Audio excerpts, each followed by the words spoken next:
હવે સ્વાધ્યાય 8.3 એમાં યાદ રાખવાના મુદ્દા એ આપણે પહેલા તો જોઈ લઈએ. તો એમાં શું શું આવશે? તો કે મુદ્દલ. તો મુદ્દલ એટલે શું? તો કે જરૂરિયાત અનુસાર જે રકમ વ્યાજે ચૂકવવામાં આવે કે લેવામાં આવે તે રકમને શું કહેવાય છે? કે મુદ્દલ કહેવામાં આવે છે. એટલે કે જરૂરિયાત મુજબ આપણે કોઈ પણ રકમ વ્યાજ ઉપર મૂકવામાં આવે અથવા તો આપણે કોઈ પાસેથી આપણે પૈસાની જરૂર હોય અને આપણે કોઈની પાસેથી ઉછીના લીધા હોય, પણ જે રકમ આપણે સમજી લો 10,000 રૂપિયા ઉછીના લીધા હોય તો 10,000 ને શું કહેવાય?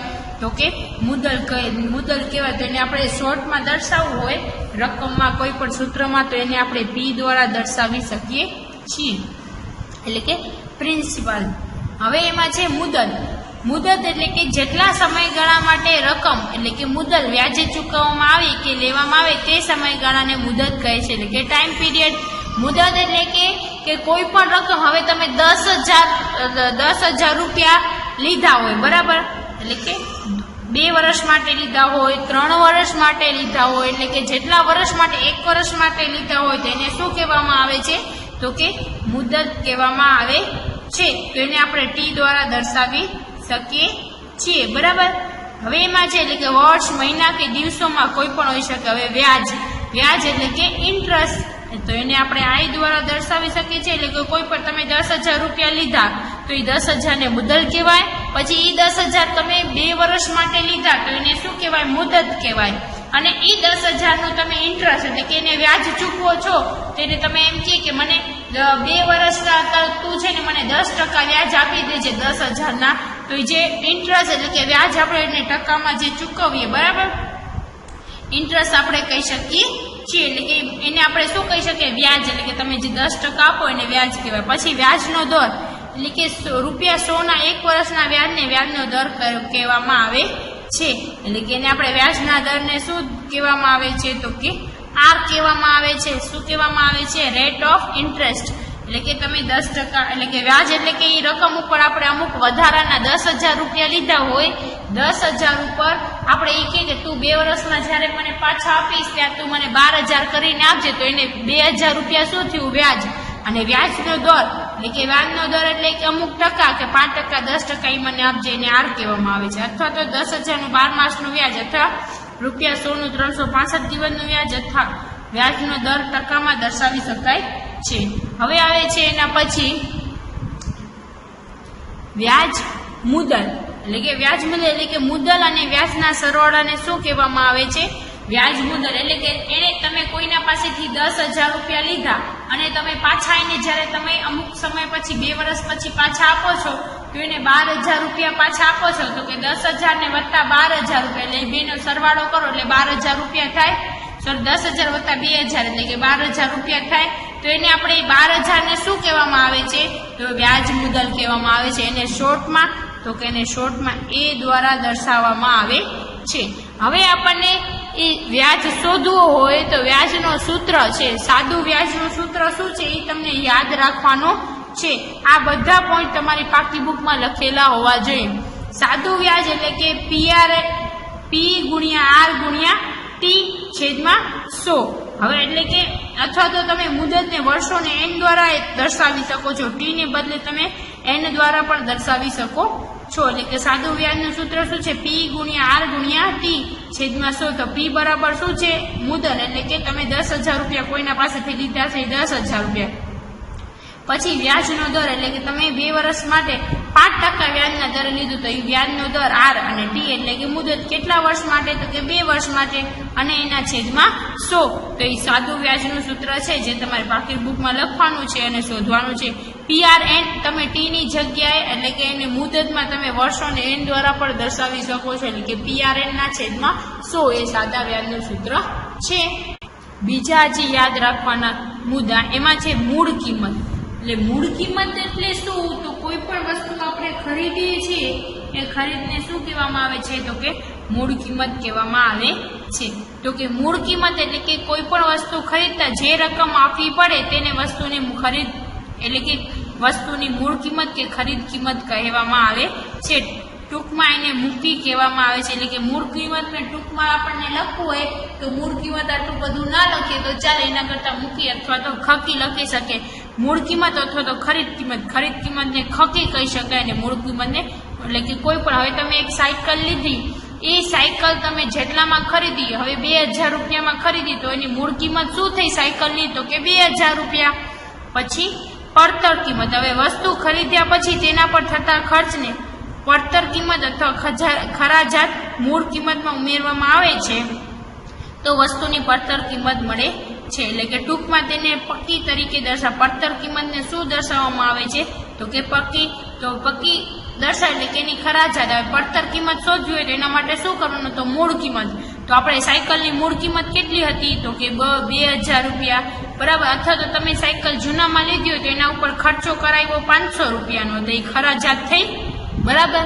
ખરાજાત એટલે એનો ખર્ચો કર્યો હોય ઈ, અથવા તો એના ઉપર કોઈ ખર્ચા બીજા. હવે તમે નવી સાયકલ 5000 ની લીધી હોય પછી તમે એને ટેમ્પોમાં કે રિક્ષામાં લઈને ઘરે લઈ આવો તો એને ખરાજાત જ કહેવાય, એના ઉપર ખર્ચ જ આવ્યો.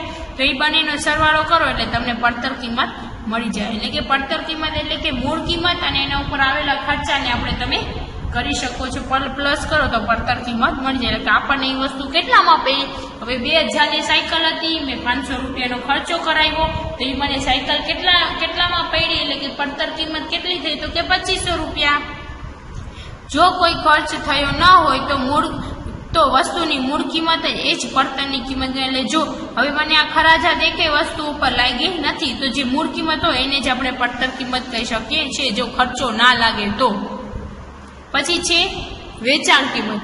હવે વેચાણ કિંમત એટલે કે કોઈ પણ વસ્તુ વેચતા જે રકમ ઉપજે તે વસ્તુની વેચાણ કિંમત કહેવામાં આવે છે. તેને શોર્ટમાં વેચાણ કિંમત એટલે કે વેકી લખાય. એટલે કે કોઈ પણ કિંમત લો. હવે તમે સાયકલ તમારા માટે નથી લીધી, એવું વિચારો કે તમે એ સાયકલ તમારા માટે નથી લીધી, તમારે બીજાને વેચી નાખી છે, તો તમે એ સાયકલ 2500 તમને પડી હતી તો એ તમે 2500 વેચી નાખી તો એમાં તમારા કેટલા ઉપજ થયા? તો કે 2500 રૂપિયા ઉપજ થયા. તો એ તમારે, અથવા તો તમે 2500 સાયકલ ખરીદી હોય અને 3000 વેચી તો એ તમારા ઉપજ થયા તો 500 તમને શું થયું કહેવાય? તો કે વધારે મળ્યા તો એને નફો થયો કહેવાય, એમ આપણે કહી શકીએ છીએ.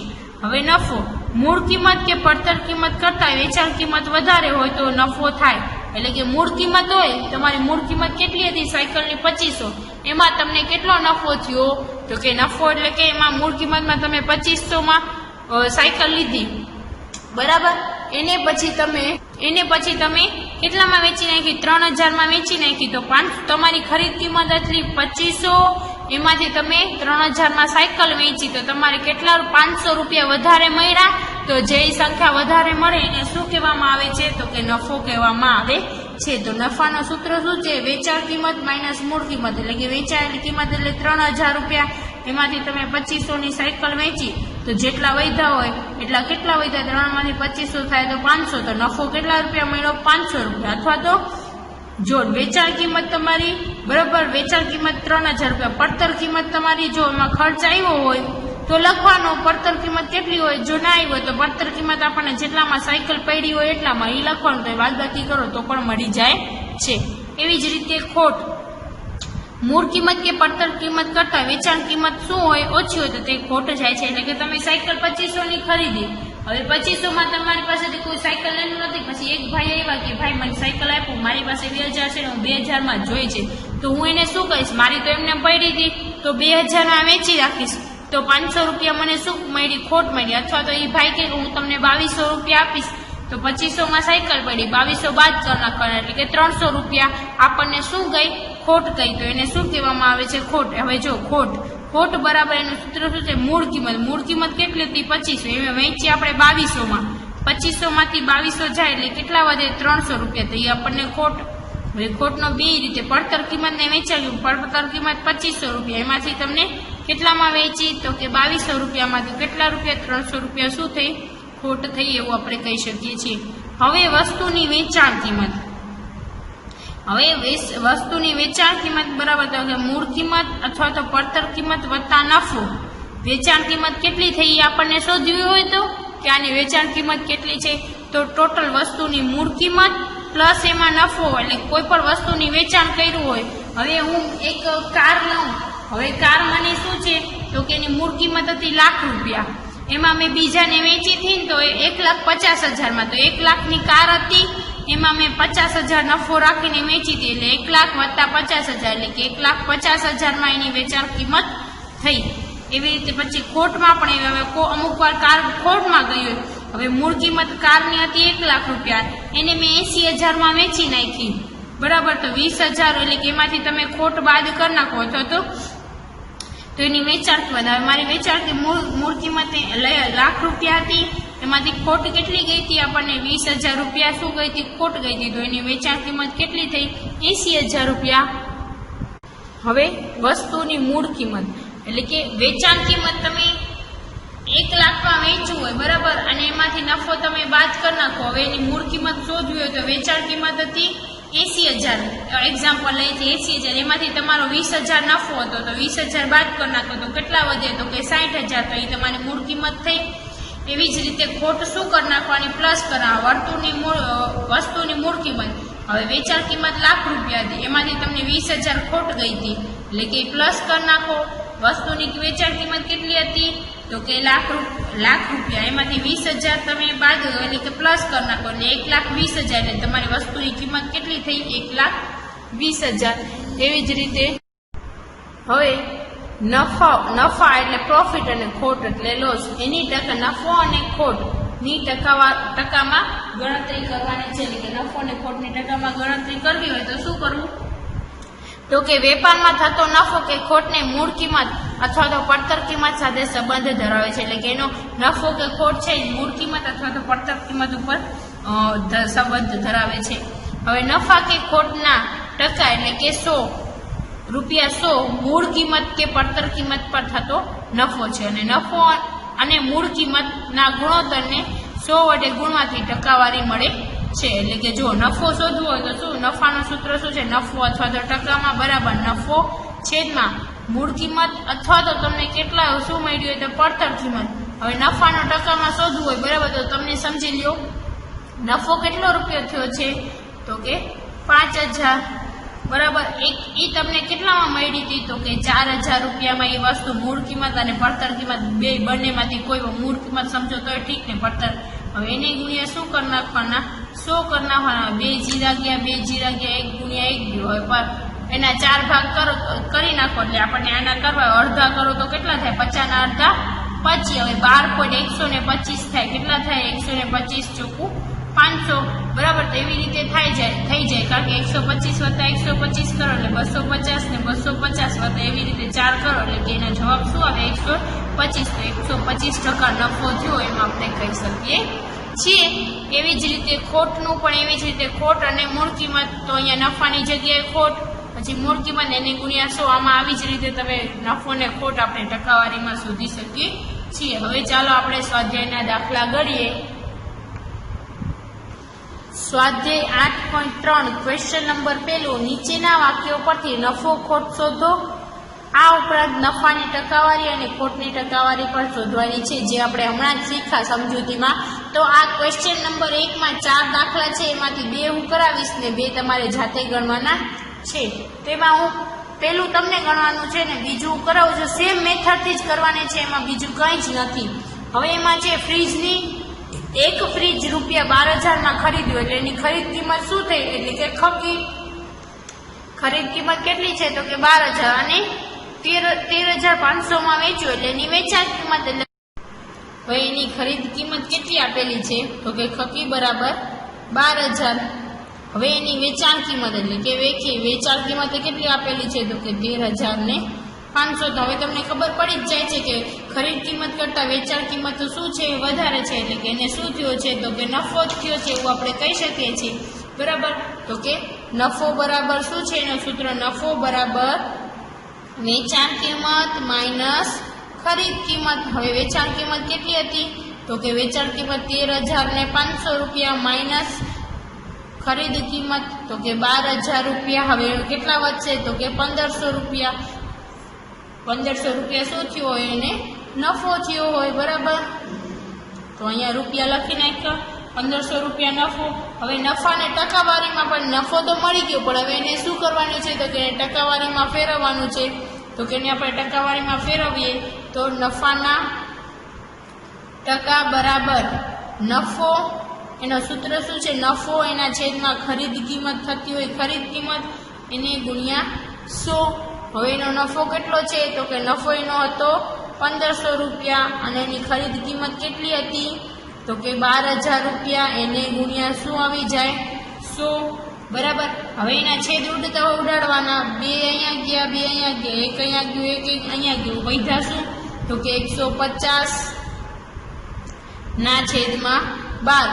હવે 150 ભાગ્યા તમે 12 કરશો એટલે તમારો એનો જવાબ આવશે 12.5%. એ તમારે ભાગાકાર સાથે કરી લેવાનો છે. એટલે કે એનો જવાબ શું આવ્યો? 12.5%. એટલે કે એને ફ્રીજના વેચાણમાં કેટલા ટકા નફો થયો હશે? તો કે 12.5%. 12.5% અને નફો એમને રૂપિયામાં કેટલો થયો હશે? તો કે 1500 રૂપિયા. એના પછી ડી છે, એક સ્કર્ટની પડતર કિંમત રૂપિયા 250 છે અને રૂપિયા 150માં વેચું. એટલે કે આપણે એક શર્ટ ખરીદ્યું, બરાબર, એની પડતર કિંમત આપેલી છે. એટલે કે પક્કી પડતર કિંમત એટલે કે એને શર્ટ કેટલામાં પડ્યું હતું? કે 250 રૂપિયામાં. અને એને વેચું કેટલામાં? તો કે 150 રૂપિયામાં. તો એને ખોટ જ ગઈ છે, કારણ કે એને 250 રૂપિયાનો સ્કર્ટ લીધું અને એને વેચું કેટલામાં? 150માં. એટલે એને ખોટ જ થઈ હશે એવું આપણે કહી શકીએ છીએ. તો ખોટનું સૂત્ર શું છે? તો કે ખોટ બરાબર પડતર કિંમત માઇનસ વેચાણ કિંમત. પડતર કિંમત એટલે પડેલી આપણે જેટલામાં પડ્યું હોય એ 250 માઇનસ 150. એટલે ખોટ કેટલા રૂપિયા ગઈ હશે?